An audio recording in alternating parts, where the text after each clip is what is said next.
famous pipe tobaccos. Old Briar and Dill's Best. Seno cigarettes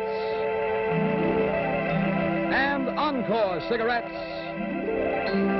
Members of the complete line of tobacco products made by United States Tobacco Company present Martin Kane, Private Eye, starring Lloyd Nolan.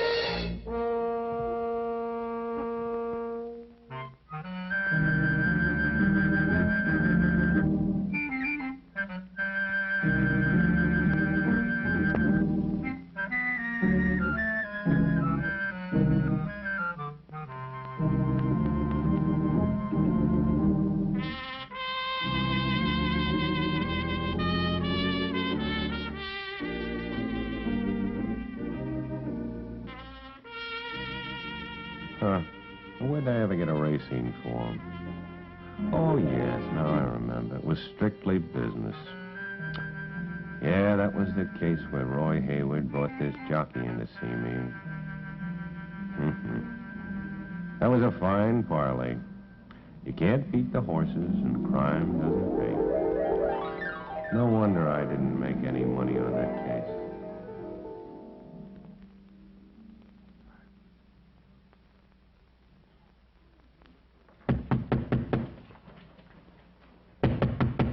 Come in. Hello, Marty. Well, Roy Hayward, gee, it's nice to see you. How are the old hay burners treating Good you, to see you, Marty. All the horses are fine, but something worrying my best jockey here. That's the reason he asked me to arrange this meeting. Marty, Eddie Stevens. Well, nice to meet you, Eddie. Sit down, Roy. No, thanks, Marty. I have to be getting out to the track. There's a likely-looking colt I might buy.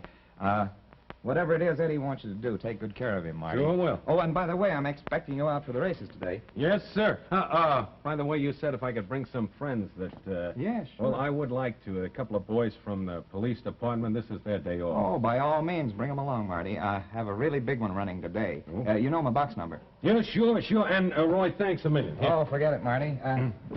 Take good care of Eddie there. Bad business having jockey with problems on his mind. Oh, yeah. So long, Marty. Bye, Ryan. Thanks again. He's a great guy. Yeah, he is. Come on, sit down, Eddie. Well, tell me, where does it pinch? I want you to get some heat off me, Mr. Kane. What kind of heat? Loan sharks.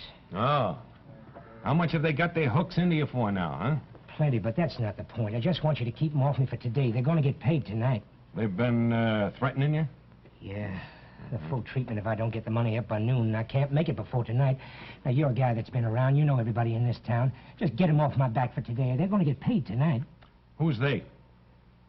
Stakes Hansen and little Jackie Dennis. Know him? Yeah, Yes, yeah, I know him. Who you riding today, Eddie? Just one, Mr. Kane. McGregor in the third is a top heavy favorite. Well, Stakes Hansen, huh? These guys don't even let you out of their sight. Hiya, Stakes. Come on. Get up. You shouldn't eavesdrop, Stakes. Don't you know that's bad manners? Give me that rod. No, yes. Committing suicide's an old hobby of mine. Listen, wise Now listen, guy. Stakes. Don't get me sore. I'll let you have your rod right across your skull. What are you getting so hot about? This ain't your hassle. It wasn't my hassle. It is now.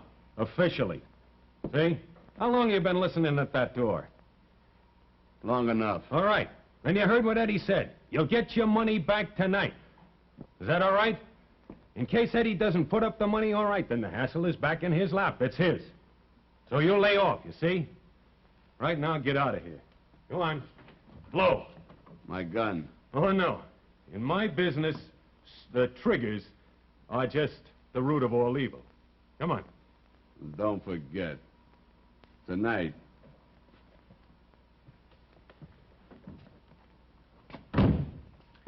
Well, Eddie, looks like the vice president of the Gorilla National Bank has granted you an extension on your loan. So the only ride you're going to have to worry about is the ride you're making on McGregor this afternoon. Good luck. Thanks, Mr. Kane.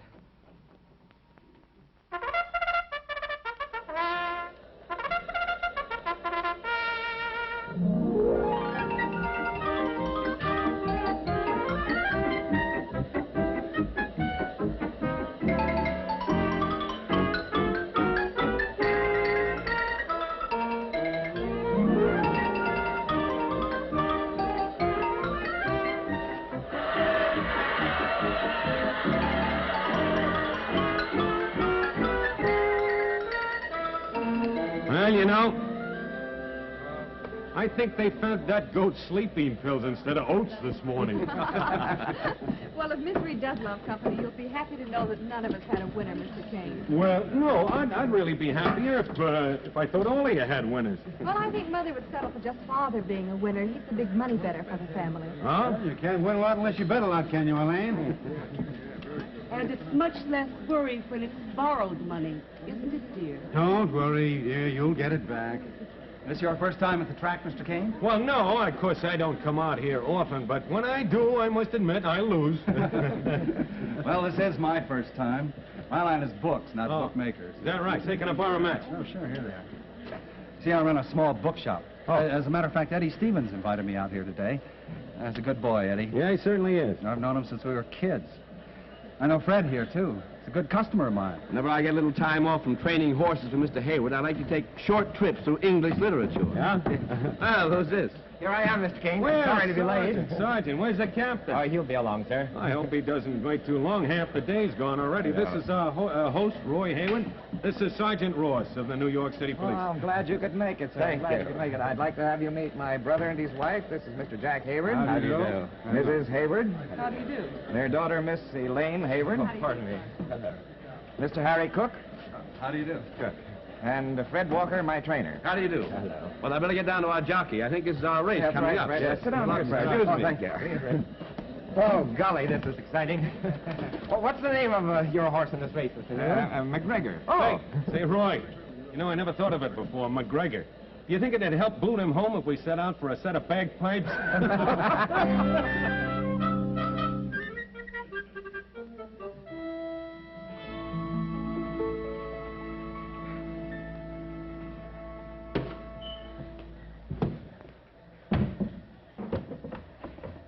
You want to see me? Just a minute. Look, Eddie.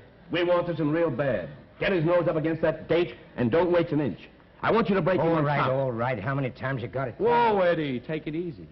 You're kind of jumpy today, aren't you? What are you so nervous about? Well, it's a big race, so I'm nervous. Why don't you go up and sit in your box and relax? Don't worry about it. Whatever McGregor's got in him, I'll get out of it. Just break him on top and keep him on top. He figures to win going away, and don't pit the whip to him. Under any circumstances, no whip, do you hear? I hear. Okay. Good luck. After those instructions, I'll need 'em. If you really want McGregor to run, why don't you let me ride him my way? Because I'm trainer here, Stevens, and I'm giving the orders. Any questions? Okay, Mr. Walker. You're the boss. Well, quite the favorite, McGregor, from my observation of this scratch sheet. Scratch sheet. Ridiculous terminology. Well, horse players have a language all their own. Yep, you know who seems to understand it least of all? Lady Luck. Well, hey, there they come. They're coming out of the paddock.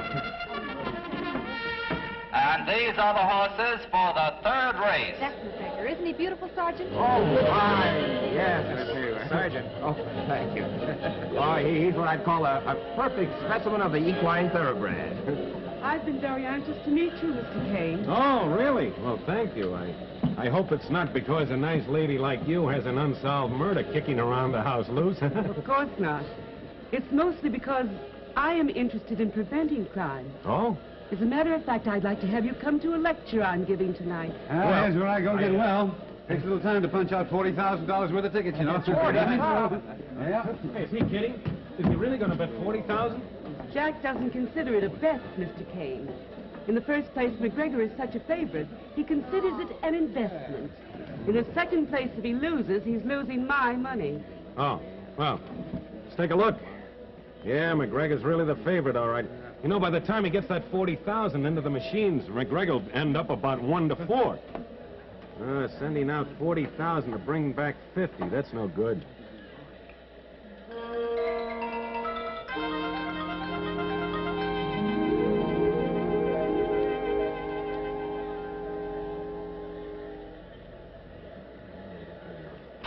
There go the changes. Oh, you were right, Mr. Kane. McGregor is 1-4, thanks to Jack's investment. Well, I think, for once, Jack's bet was a good risk. I really do. It had better be. Well, why? You know perfectly well why. I lent him that 40,000. I'd like to get it back. No, don't worry, dear. You'll get it back. Only way that horse can lose is if the jockey turns him the wrong way. I don't think Eddie's going to try any monkey business. He'd better not. I'll murder him if he does. Boy, what a mob out there. Well, Mr. Cook, did you pick us out a good one? Well, I did make a small wager, yes, but I've been told it's hard luck to talk. Oh, first day at the track, and already he knows all the rules. Whoops. I'll get I'm terribly sorry. Hey. What's this? You, just keep this around for a quick manicure? I suppose it does seem a little incongruous, my having that in my purse, but... Doesn't even seem incongruous. It seems very interesting. Yes, Mr. Kane. And it should be particularly interesting to you. Yeah. I'll explain after the race. They're all practically in. The horses are at the post. Come on, McGregor. Good old McGregor.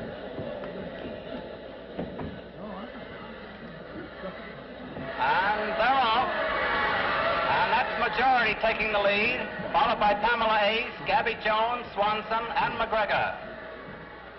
Majority from the number 5 post on top, down the stretch. Majority with McGregor moving up. Swanson, Pamela, and Gabby Jones. And now as they take the turn, it's Majority on top. McGregor, the favorite, is moving up on the outside. Pamela Jones, Swanson, and Gabby Jones. And now McGregor is taking the lead in the backstretch. It's McGregor by a length. Majority, Pamela Ace. McGregor opening a gap of 2 lengths in the backstretch. Now they're making the turn for home. It's McGregor on top. Pamela Ace has come on to be second. Swanson is third.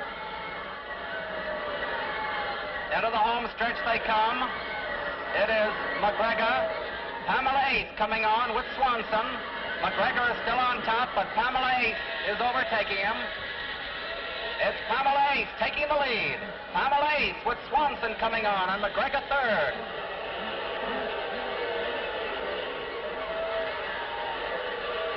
Pamela Ace and McGregor and Swanson. And it's Pamela Ace, Swanson, McGregor in that order. All patrons are requested not to destroy their mutual tickets until the result is official. Oh, no. He threw it! That little... He was holding that horse back. It was so obvious it was criminal. What do you think, Fred? I don't want to say. Well, he's through. He'll never ride for me again. I can't say that I blame you. Well, bring him to me when he's dressed, will you, Fred? We'll be up on the terrace. Right. Wow, look at the price on that winner. The result is official. The winner, number 2, Pamela Ace.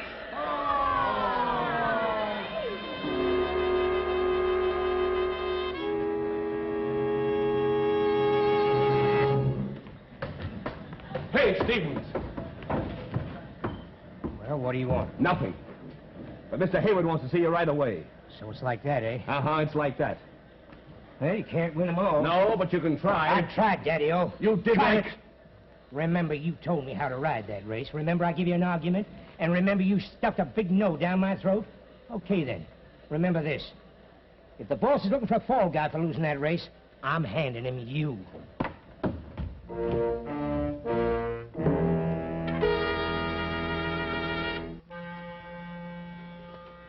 I'm telling you, Eddie, now that the others have gone down to place their bet, I'm telling you, you're all through.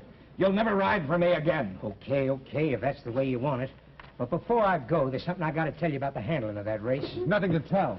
You deliberately pulled that horse, you dirty little crook. That's what you say, and saying ain't enough. You got to prove it. And personally, I don't think you could prove anything except that you're a phony living off your wife's dough. Cut it out. Now, take it easy, Jack. Take it easy. Take it easy. I'd like to see how easy you take it after losing $40,000 on a crooked jockey. Hold it. And these are the horses for the 5th race. I still got to tell you about the handling of that race. But there's a beetle in this next one that I like, and I want to get a bet down. So I'm going down, and then I'm coming right back and picking up where I left off. All right, Eddie. Suit yourself. But remember, it's your funeral.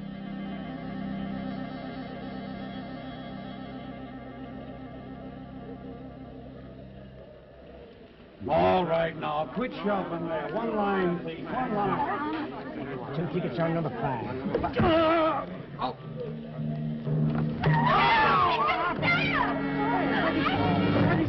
Jockey! This guy's dead! Eddie Stevens stabbed to death! Let me out of here! Please let me out of here! Is he dead? Here, what's your action in this thing, Stakes? Nothing, you hear me? Nothing. Let go, will you? Listen, fill me in now. Come on. There ain't nothing to fill in. We're just keeping an eye on him, that's all. Did you shove that chip in his back? You don't think we'd kill a guy before he got paid off, do you? No, that makes sense. How much was the bite? 22 G's out the window.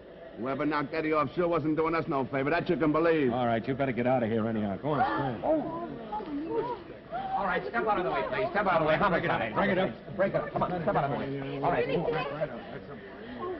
Well, how do you like this? I finally managed to get all the way out here, and what do I find? A murder. Well, that's Eddie Stevens, all right. We're going to have a hand with this.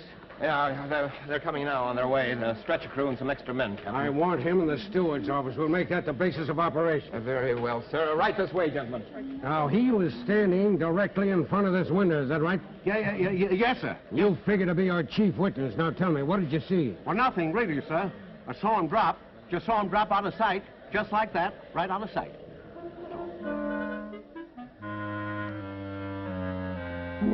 Definitely established that the knife that killed Eddie Stevens was the same one that was found in your purse.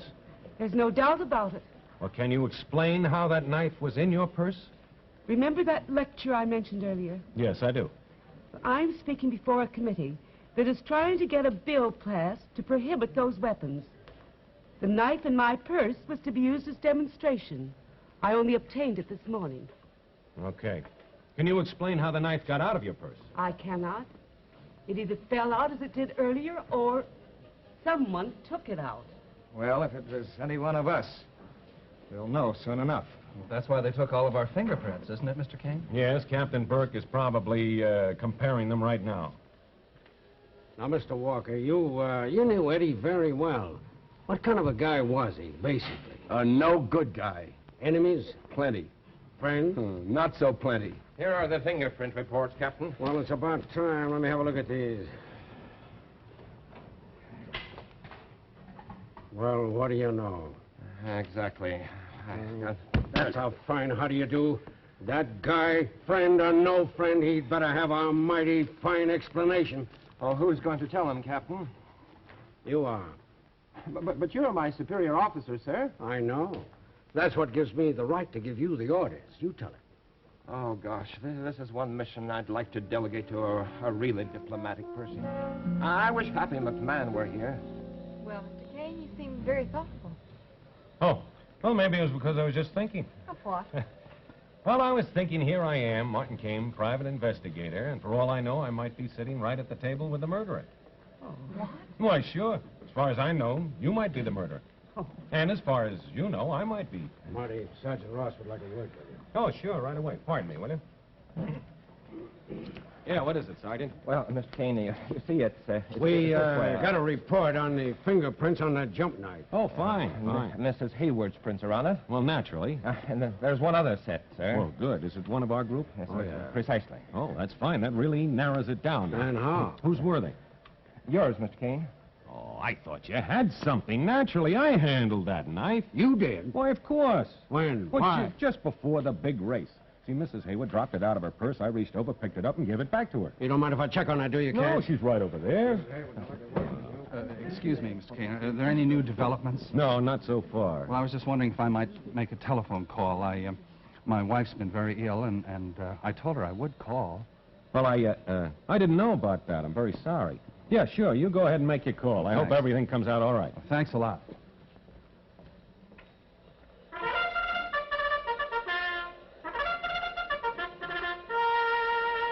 And these are the horses for the 6th race.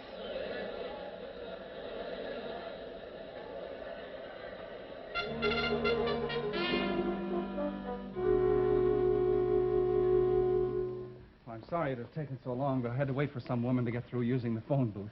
But now, I've simply got to go home, Captain Burke, and I'd like your permission to leave. What's the matter, Cook? Something wrong? Well, yes, my wife. She's been ill, well, as a matter of fact, I just talked to her, and I think she's taken a turn for the worse. Oh, too bad. Go ahead. We'll call you if we need you. Well, thank you very much. All right.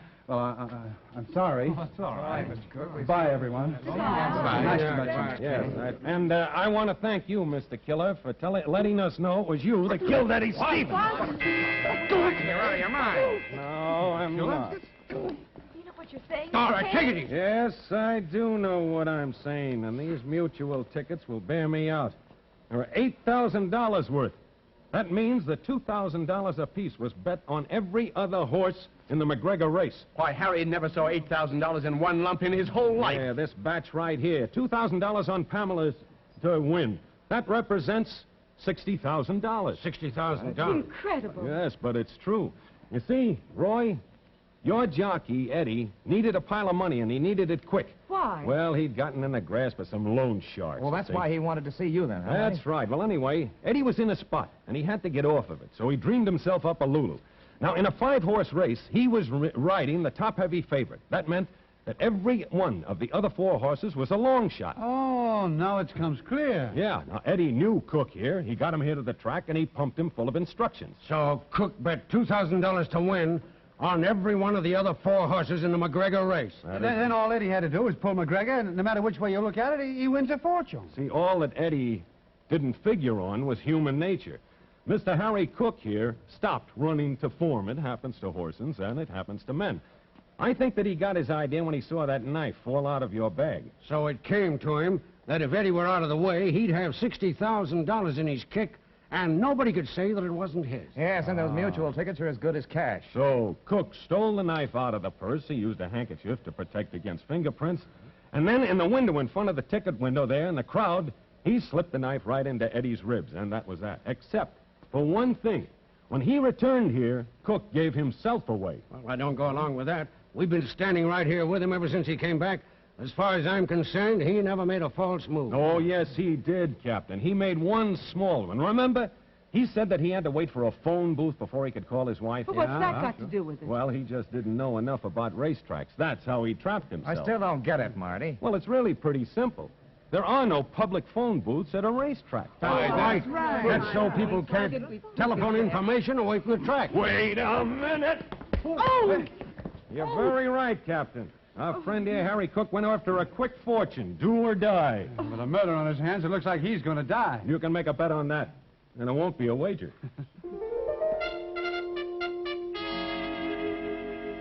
Hey, what happened to that Marty? I haven't seen him around here in a couple of days. Oh, he's probably over in his office, relentlessly perusing the annals of scientific criminal research. Well, I missed that guy around here. I think I'll give him a ring. Oh, why don't you?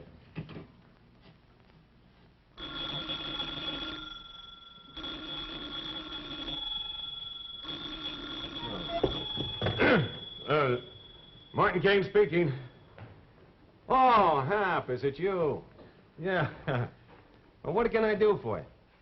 Oh, you just wanted to talk to me. You picked a fine time. You wake me up right in the middle of a nap. No, I was just dreaming about the racetrack, yeah. Well, you won't miss me much anymore. I'm coming right over there. Yeah, I'll be right over. Sure.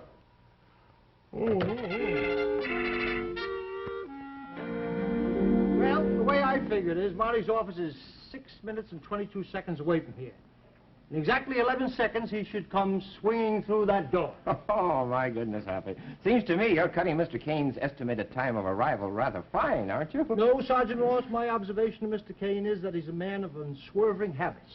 Now, if he says that he's left his office, then he'll be here at a certain time. Well, what did I tell you? How do you have? How you, Sergeant? Hello, sir. I am Martin. Say I'm sorry I so rudely interrupted your dream about the racetrack. No. But did you dream yourself up some winners? No, as a matter of fact, Hap, I'm only going to bet on sure things from now on. Like, for instance, I would like to bet 15 cents on Old Briar to win. And, folks, there's a bet you can make right now. I'll be right here, same time, next week. Good night. Martin Kane, Private Eye, has been brought to you by the makers of Old Briar, the master mixture of rare flavor and aroma. Dill's Best, flavor cut for extra mildness and cool smoking. Sano Cigarettes, a great cigarette with less than 1% nicotine. And Encore, the better filter tip cigarette for filter fresh smoking.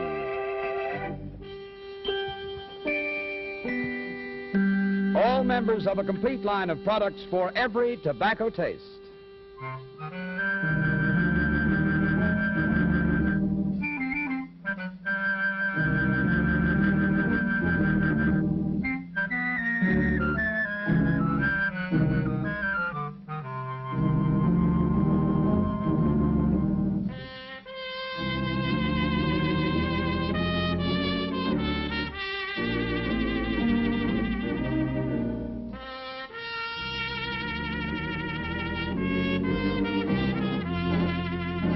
Tune in the other exciting series of Martin Kane, Private Eye, starring Lloyd Nolan on radio every Sunday afternoon over the NBC radio network. Portions of this program have been mechanically reproduced.